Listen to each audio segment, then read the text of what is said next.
우리 한국 사람들의 깊은 의식 속에 흘러가는 하나의 생각이 있다면 입신양명이라는 의식이 늘 우리 속에 있습니다. 조선시대 사람들도 이러한 생각 의식이 있었고요.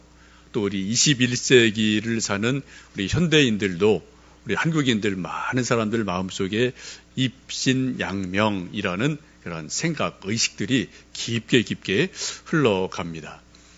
이 입신양명이라는 것의 사전적인 의미는 크게 두 가지로 이렇게 말합니다. 사회적으로 인정받고 출세하여 이름을 세상에 높이 드날리는 것. 또 하나는 후세 이름을 떨쳐 부모를 영광스럽게 해드리는 것. 이것을 입신양명이라고 이야기합니다.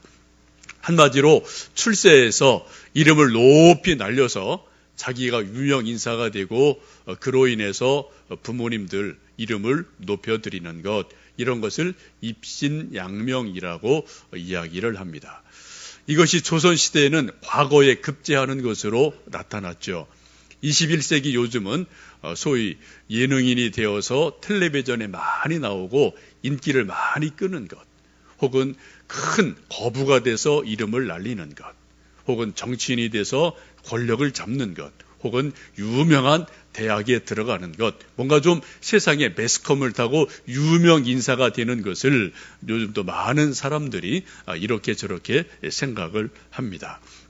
이것은 결코 나쁜 것이 아닙니다. 내가 조금 더 훌륭한 사람이 되겠다, 조금 더 좋은 사람 되겠다라는 것은 아주 좋은 것이고요. 또 이러한 것이 동기부여가 돼서 열심히 공부하고 열심히 일해서 뭔가 개인적인 성장이 있고 우리 사회도 나라도 점점점 발전하기 때문에 이것은 아주 좋은 일임에 틀림이 없습니다. 문제는 이것이 지나치게 경쟁이 되고 이것이 삶의 온전한 목표인 양 입신양명, 여기에 목숨을 걸 때 부작용이 나오고 여러 가지 다툼이 나오고 경쟁이 일어날 수 있음을 우리가 잘 알고 있습니다.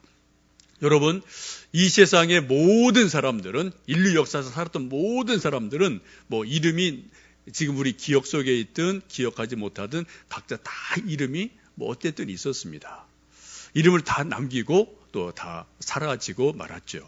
그 많은 이름 가운데 여러분 지금까지도 우리 많은 사람이 기억하는 몇몇 이름이 있습니다. 알렉산더, 나폴레옹, 징기스칸, 링컨, 우리나라 세종대왕, 등등등 많은 소위 훌륭한 분들 이름이 지금도 우리 기억 속에 남아 있습니다. 여러분 생각하실 때 인류 역사상 가장 높은 입신양명을 이룬 사람을 꼽으라면 여러분 누구라고 생각을 하십니까? 왜 또 그분을 그렇게 생각을 하십니까? 정말 가장 높은 이름을 가지고 살았던 사람, 그분이 누구일까요? 오늘 성경을 보시면 바로 그분은 하나님께서는 예수님이라고 말씀을 하십니다. 빌립보서 2장에 이렇게 사도 바울이 말씀합니다. 이러므로 하나님이 그를 지극히 높여 모든 이름 위에 뛰어난 이름을 주사 하늘에 있는 자들과 땅에 있는 자들과 땅 아래에 있는 자들로 모든 무릎을 예수의 이름에 꿇게 하시고 모든 입으로 예수 그리스도를 주라 시인하여 하나님 아버지께 영광을 돌리게 하셨느니라 라고 말씀합니다. 엄청난 말씀이죠? 엄청난 내용이에요.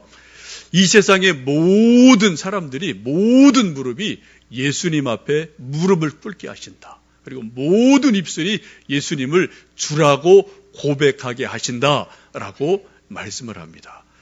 그 높임을 받으시는 분이 누구라고요? 바로 예수님이시다라고 성경은 분명하게 말씀합니다. 여러분 지금까지 인생을 사시면서 어떤 강요나 억지, 무력이 아니라 여러분 스스로 자발적으로 누군가 정말 존경스럽고 정말 내가 그분을 높여드리고 싶어서 그 어떤 사람 앞에 여러분 스스로 자발적으로 무릎을 꿇어 보신 적이 있으십니까? 그런 누군가가 있으세요? 스승이든 멘토든 누구든 그런 분이 있으십니까? 그런 분이 한 분이라도 있는 사람은 행복한 사람이에요. 자기 스승으로 정말 자기가 누군가를 정말 중심으로 존경할 만한 사람을 알고 있거나 만난 사람은 행복한 사람임에 틀림이 없습니다. 여러분의 인생을 같이 살아가지만 그러한 존경할 만한 사람을 만나는 것이 이 세상에서 이거 쉽지 않습니다. 어려워요. 부모님은 우리가 당연히 효해야 되기 때문에 1년에 한두 번 설 되고 생신 되면 가서 절하고 인사하지만 부모, 가족이 아닌 제3자 누군가를 중심에서 내가 그분을 존경해서 무릎을 꿇는다. 이거는 결코 쉬운 일이 아닙니다. 대부분 사람들은 누구 앞에서, 권력과 앞에서, 돈 많은 사람 앞에서, 나보다 나이 많은 사람 앞에, 또 힘 있는 사람 앞에서는 고개를 숙이고 예 하죠. 그러나 돌아서면 뒤에서는 욕하고 수근거리는 것이 우리 모든 인생살이의 내용이지 않겠습니까? 여러분, 그런데 정말 우리가 무릎을 꿇지 않더라도 마음속으로라도 나는 정말 저분을 존경해. 나 저분처럼 닮고 싶은 게 있어.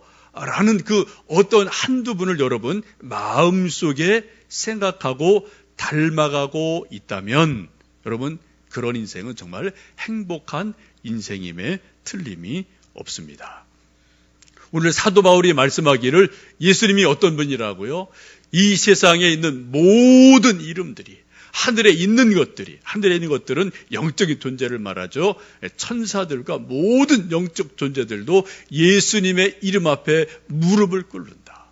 이 땅에 있는 모든 인간들이 예수님의 이름 앞에 무릎을 꿇는다. 땅 아래는 스오를 말합니다. 지옥입니다. 지옥에 있는 그런 악한 마귀들마저도 예수님의 이름 앞에 무릎을 꿇게 하셨다라고 말씀하셔요. 그리고 그 모든 존재들의 입에서 나오는 고백이 뭡니까? 예수님이 주님이십니다. 라고 입으로 시인하도록 역사하셨다라고 말씀합니다. 여러분, 이 말씀은 엄청난 말씀이에요. 하늘에 있는 것들, 땅에 있는 모든 인생들, 땅 아래에 있는 모든 것들이 예수님의 이름 앞에 무릎을 꿇고 예수님은 주님이십니다. 주이십니다. 라고 고백하고 시인하게 만든다라고 성경은 말씀을 합니다. 여러분, 우리가 예수님 부를 때 주님 이렇게 부르죠. 주님이라는 게 뜻이 뭡니까? 주인님, 그런 뜻이에요. 그냥 주님, 그냥 호칭이 아니잖아요. 주인님이라는 것은 옛날 노비가 있을 때 주종 관계입니다. 주인은 노비를 소유하는 겁니다. 생사 여탈권이 있습니다. 그만큼 아주 수직적인 절대적인 관계가 주님이라는 고백이거든요. 그걸 영어로 우리가 로드라고 표현을 하죠. 쉽게 말씀드리면 예수님은 왕 중의 왕이십니다. 더 킹 오브 킹스예요. 많은 왕들이 있는데 그 왕 중의 왕, 유일한 왕, 그분이 바로 예수님임을 성경은 분명하게 말씀합니다. 우리가 설교할 때 저도 예수님 이름 부르고요. 또 어떤 분들은 님자도 안 붙이는 분도 있어요. 가끔 보면 예수 친구 부르듯 부르는 분도 있는데 참 제가 볼 때는 조금 좀 조심하셔야 될 것 같더라고요. 또 여러분 기도할 때 예수님, 주님 이렇게 여러 가지 여러분 부르실 것 같아요. 우리가 예수님 이름 부를 때 그렇게 쉽게 가볍게 부를 이름이 절대로 아니라는 겁니다. 오늘 사도 바울이 말씀한 것처럼 예수님의 존귀한 이름은 하늘에 있는 모든 것들이, 땅에 있는 모든 인생들이, 땅 아래에 있는 모든 음부의 권세도 예수님의 이름 앞에 무릎을 꿇고 주님이십니다 라고 고백하게 하는 놀라운 권능이 있는 분이 바로 예수님임을 분명히 말씀합니다. 이 세상의 수많은 책들, 또 매스컴들, 인터넷, 여기저기에 예수님에 대해서 이야기하는 게 참 많죠. 근데 대부분은 부정적인 게 많고요. 또 엉터리가 참 많습니다. 만든 것보다는 틀리는 게 참 많은 것 같아요. 오늘 성경 마태복음 1장에서 예수님이 어떠한 분인지를 정확하게 우리에게 말씀을 하고 있습니다. 예수님의 탄생부터 우리가 살펴봐야 되겠는데요. 우리 18절, 19절 말씀 함께 읽어보십니다. 예수 그리스도의 나심은 이러하니라. 그의 어머니 마리아가 요셉과 약혼하고 동거하기 전에 성령으로 잉태된 것이 나타났더니 그의 남편 요셉은 의로운 사람이라 그를 드러내지 아니하고 가만히 끊고자 하여 라고 말씀합니다. 예수님의 탄생이 동정녀 마리아를 통해서 태어났다라고 성경은 말씀을 합니다. 오늘 성경 보시면 함께 보신 것처럼 요셉이 마리아와 약혼하고 동거하기 전에 성령께서 마리아에게 잉태케 하셔서 예수님이 태어나셨다라고 성경은 분명하게 말씀합니다. 우리가 매주일 예배 드릴 때마다 이제 사도신경으로 우리 신앙을 고백하는데 그 신앙 고백에 이런 고백이 있죠. 그는 성령으로 잉태되어 동정녀 마리아에게서 나시고 라고 우리가 매주일 신앙 고백을 합니다. 그 말씀의 근거가 바로 지금 함께 읽으신 마태복음 1장에 있는 이 말씀입니다. 여러분, 이런 일이 정말 가능할까요? 여자가 결혼하기 전에, 남자와 동거하기 전에 아기가 생겼다, 잉태가 됐다, 그리고 아기를 낳았다. 이런 일이 여러분 정말 가능하겠습니까? 근데 우리는 그것을 믿어요. 신앙 고백을 해요. 그 믿음을 가지고 이 자리에 모여서 그분이 우리가 믿는 예수님입니다 라고 우리가 고백을 한다는 말이죠. 여러분 정말 솔직하게 이 시간 여러분 생각해 보십시오. 나는 정말 예수님께서 동정녀 마리아에게 성령께서 역사하셔서 잉태하게 하시고 그리고 태어나신 분이 예수님이다. 여러분 정말 의심 없이 믿으십니까? 정말 믿어지세요?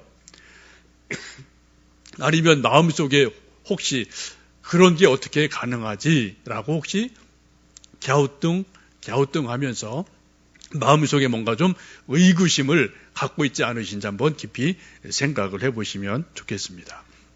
여러분 이것이 믿어지면 성경 신약이 다 믿어지는 거고요. 다 관통하게 돼 있어요.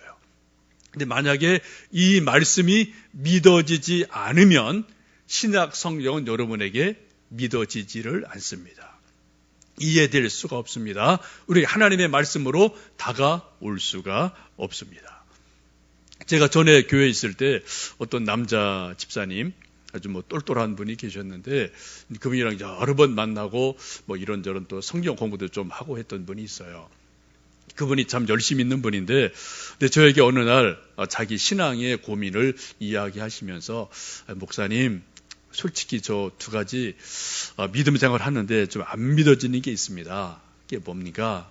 그랬더니 그분이 하는 얘기가 솔직히 자기는 자기 마음속에 교회 나오고 집사하고 신앙생활 교회 했는데 예수님 동정녀 탄생하신 거 안 믿어집니다. 예수님 육체로 부활하신 거 저 안 믿어집니다. 알긴 아는데 제 마음에 진짜로 믿어지지는 않습니다. 그런 얘기를 저에게 솔직하게 하더라고요. 그래서 제가 성경을 펴서 여러 가지 이제 말씀을 드리고 성경 공부를 하고 또 제가 알고 있는 몇몇 좋은 책을 사서 좀 드리면서 이 책을 읽어보시면 이런저런 도움이 될 겁니다. 책도 몇 권 사드렸어요. 읽었는지 아닌지 모르겠지만 읽었겠죠. 그리고 나서 또 얼마간 시간 지나고 나서 정말 예수님께서 동정녀 마리아에게 잉태되고 탄생하신 것, 예수님이 육체적으로 부활하신 거 정말 믿어지십니까? 근데 그때까지도 고개를 약간 갸우뚱하고 알긴 아는데 믿긴 믿는데 진짜 마음에 쏙 이게 믿음이 안 들어옵니다. 라고 고민하는 한 남자 집사님을 지금도 기억을 합니다.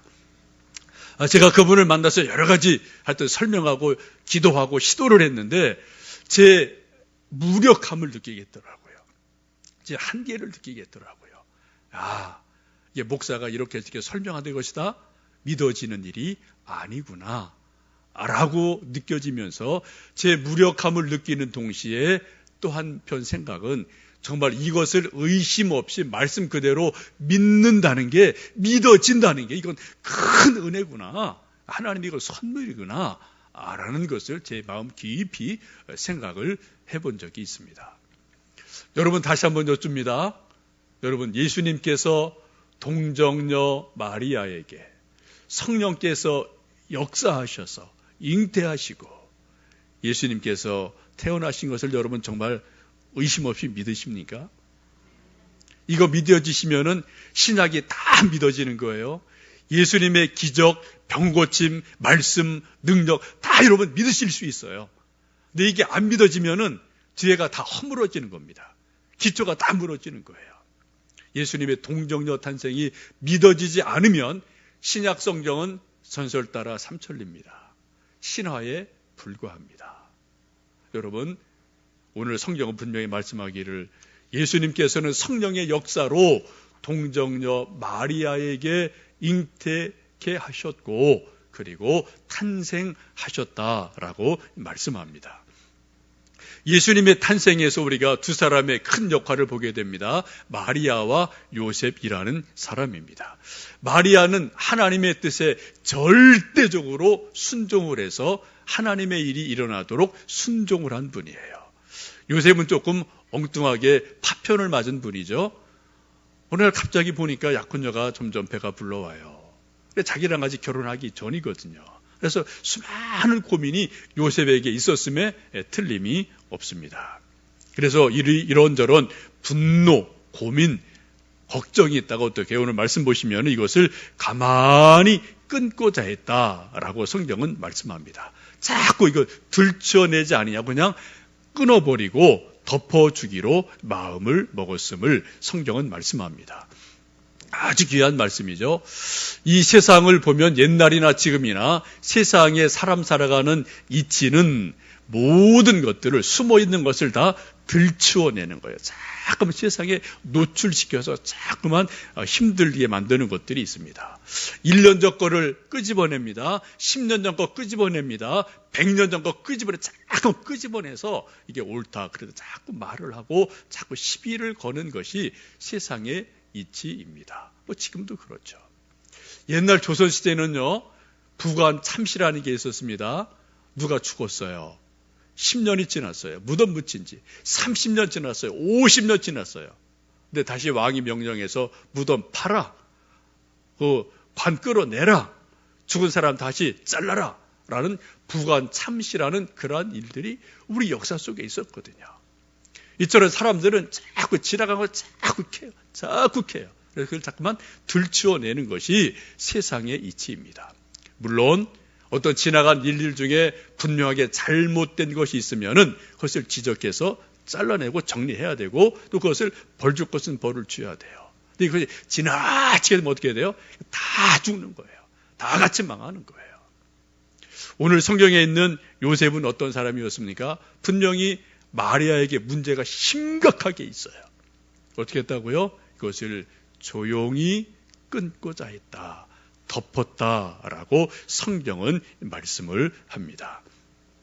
여러분, 덮어주면은 살아납니다. 근데 자꾸 벗기면은 다 얼어 죽어요. 여러분, 저도 벗기면은 얼어 죽습니다. 여러분들 다 벗기면 다 얼어 죽어요. 우리 몸뿐 아니라 우리 영혼이 똑같아요. 하나님은 자꾸만 덮어주시는 게 사랑이에요. 지금 요셉은 말씀하기를 그는 의로운 사람이라 그를 드러내지 아니하고 들추어내지 아니하고 가만히 끊고자 했다라고 성경은 말씀합니다. 그래서 태어나신 분이 예수님이셔요. 여러분, 예수님 태어날 때 천사가 현몽에서 이름을 가르쳐 주죠. 아들을 낳으리니 그 이름을 예수라 하라 라고 말씀을 합니다. 21절 말씀 같이 좀 읽어보실까요? 아들을 낳으리니 이름을 예수라 하라. 이는 그가 자기 백성을 그들의 죄에서 구원할 자이심이라 하니라. 아멘. 예수님의 이름의 뜻이 무엇입니까? 오늘 말씀 보시면은 자기 백성을 그들의 죄에서 구원할 자다라고 말씀합니다. 곧 죄 용서해 주시는 분, 이분이 예수라는 이름의 뜻입니다. 또 다른 뜻을 23절에서는 임마누엘이라고 말씀하는데 하나님이 우리와 함께 계시다라고 말씀을 하고 있습니다. 예수님이 가지고 계신 가장 큰 권위가 뭐라고요? 오늘 말씀 보시면은 죄 용서하시는 권세를 예수님이 갖고 계십니다. 여러분, 우리가 예수님을 정말 구주로 믿으시면 저나 여러분이나 모든 죄에서 죄 용서받은 체험이 있으셔야 돼요. 죄 용서받은 자유함이 있으셔야 돼요. 그것이 예수님 믿는 가장 중요한 핵심적인 내용입니다. 여러분, 이 세상에서 우리 모든 다 죄인인데 그 죄를 용서해 줄 사람이 누가 있나요? 나라에서 법으로 판사가 죄를 용서할 수 있는 권한이 부분적으로 있죠. 대통령이 사면권이 부분적으로 있습니다. 이런 권력을 가진 사람들이 법이 정하는 한도 내에서 죄 없다라고 죄를 용서할 수 있는 권세가 있지만 그건 부분적이고 아주 제한적인 거거든요.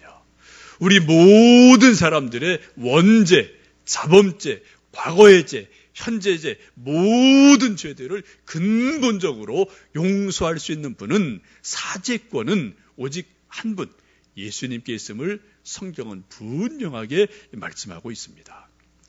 예수님의 이름이 높임을 받으시는 가장 중요한 이유가 뭡니까? 바로 이 문제예요. 예수님은 우리 모든 인생들의 죄를 용서하시는 사죄권을 가지고 계시다. 그래서 우리가 예수님을 존귀 여기고 이름을 높여드립니다. 동시에 우리가 예수님을 구주로 믿는다면 우리 마음속에는 예수님 믿는 믿음으로 인해서 죄 용서받은 체험이 있으셔야 돼요. 죄책감에서 자유하셔야 됩니다. 아무리 큰 죄, 무거운 죄, 남이 알든 모르든 부끄러운 죄든 뭐든 간에 정말 내가 예수님 분명히 믿으면 모든 죄에서 나는 자유하다, 나는 죄 용서받았다라는 자유함이 있으셔야 돼요. 예수님을 믿음에도 불구하고, 열심히 성경 읽음에도 불구하고, 매번 회개기도 하는데도 마음 깊은 곳에 죄책감이 있어요. 어떤 납덩어리 같은 거 되게 뭔가 대롱대롱 달려 있습니다.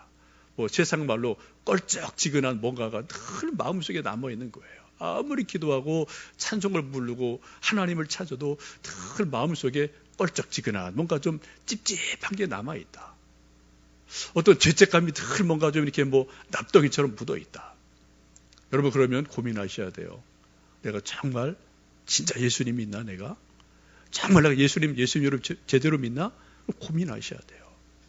우리가 예수님을 믿으면 그 죄가 무엇이든 간에, 원죄든 자범죄든, 죄는 다 부끄러운 거죠. 기본적으로 자랑스러운 죄가 세상에 어디 있습니까? 다 우리는 부끄러운 죄가 있어요. 남이 알든 모르든 모든 부끄러운 죄가 예수님 앞에서 완벽하게 깨끗하게 다 용서받는 것을 여러분 믿으셔야 돼요. 이게 믿음이에요. 예수님 십자가 달리신 것, 예수님이 사죄권을 행사하시는 것이 바로 이인 것을 우리가 믿고 예수님 믿음으로 예수님 이름 앞에 십자가 붙들고 회개할 때 우리 모든 죄를 깨끗하게 하셨다. 동이 서에서 먼 것처럼 또 주홍같이 붉은 죄라도, 시꺼먼 죄라도 흰눈같이 깨끗하게 하셨다. 이것을 믿는 것이 믿음임을 여러분 함께 고백하시면 좋겠습니다. 찬송가 중에 그런 찬송가사 있죠. 내 영혼이 은총 입어 중한제짐 벗고 보니 슬픔 많은 이 세상도 천국으로 화하도다. 이 세상이 천국 되는 유일한 길이 뭐라고요? 우리가 죄 중에 있을 때는 지옥이에요. 두려움이고 뭔가 좀 늘 마음 편하지 않습니다. 중한 죄짐을 예수님의 이름으로 십자가 앞에서 용서를 다 받으니까 이 세상이 어떻게 된다고요?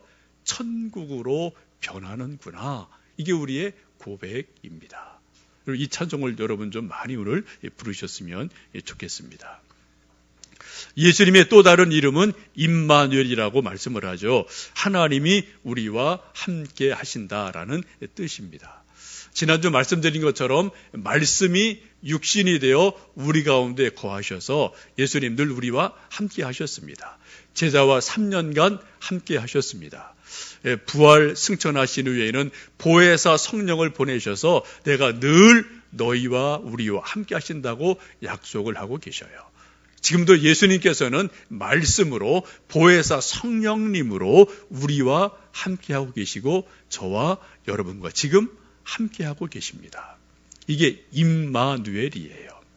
우리가 성경을 믿고 하나님 믿을 때 몇 가지 중요한 신앙이 있는데 첫 번째는 뭐예요? 창조신앙을 믿으셔야 돼요. 창세기예요.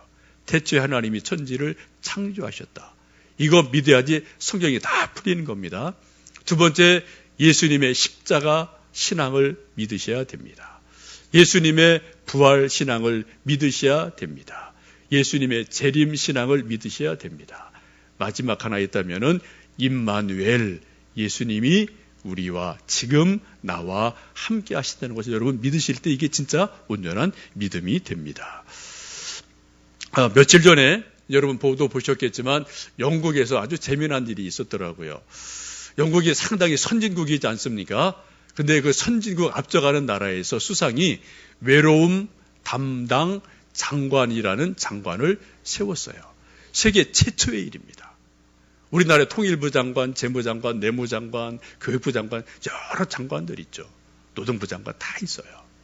근데 영국에서 가장 선진국 중에 하나인 영국에서 장관 이름 타이틀이 하는 일이 외로움 담당 장관이에요. 참 묘하죠? 영국이 선진국입니다. 앞서가는 나라예요. 근데 노인이 점점 많아지는 거죠. 혼자 사는 사람이 많아져요. 이민자들 많아져요. 또 젊은이도 혼자 사는 사람이 점점 많아져요. 영국 사회 전체가 외로운 사람이 자꾸 많아진다는 겁니다. 그래서 이 외로운 사람들을 케어하고 돌보기 위해서 아예 정부에서 장관 자리 하나 만들어서 외로움 담당 장관이라고 만들어냈어요. 어쩌면 이것이 유행이 되고 시발점이 돼서 세계 여러 나라에서 이런 일들이 앞으로 일어날 것 같습니다. 일본도 아마 생길 것 같아요.